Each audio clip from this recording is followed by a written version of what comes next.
Salom qadrdon muxlislar, kanalimizga xush kelibsiz. Bugun faqat eng muhim va tezkor futbol yangiliklari haqida gaplashamiz.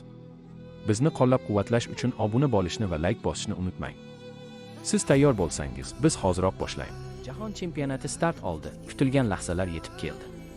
Futbol bo'yicha 2026-yilgi Jahon chempionatining ochilish uchrashuvi o'z yakuniga yetdi.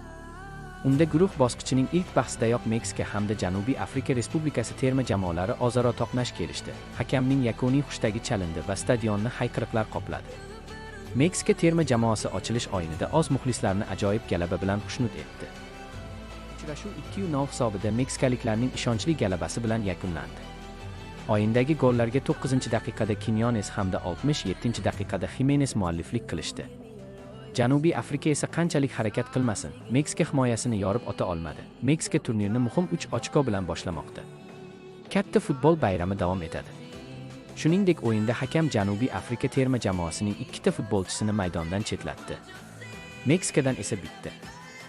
Kukurelya Barselona mashg'ulotlarida Lionel Messi bilan bog'liq bo'lgan maxsus qoida haqida gapirdi.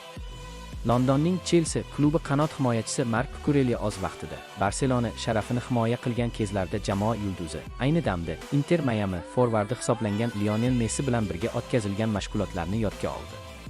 Bu haqda Tit Sports nashri xabar bermoqda. Mashg'ulotlarda men unga qarshi himoyalanishimga to'g'ri kelardi.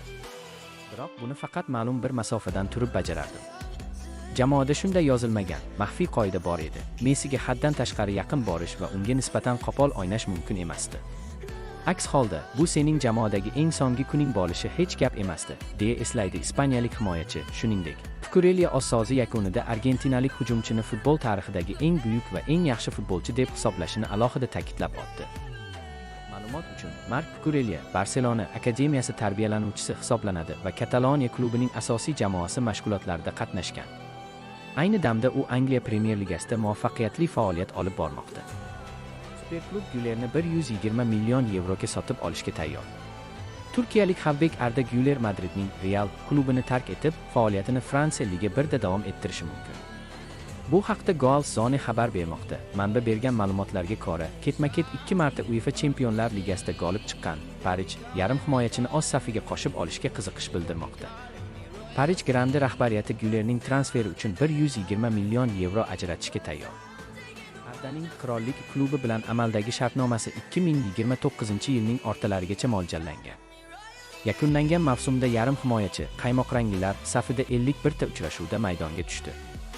Güler o'z hisobiga 6 ta gol va 14 ta golli uzatmani yozdirib qo'ydi. E'tiboringiz uchun rahmat. Futbol olamidagi eng qaynoq voqealarni biz bilan kuzatishda davom eting. Kanalga obuna bo'ling va qo'ng'iroqcha tugmasini bosib qo'ying. Ertangi yangiliklarda ko'rishguncha omon bo'ling.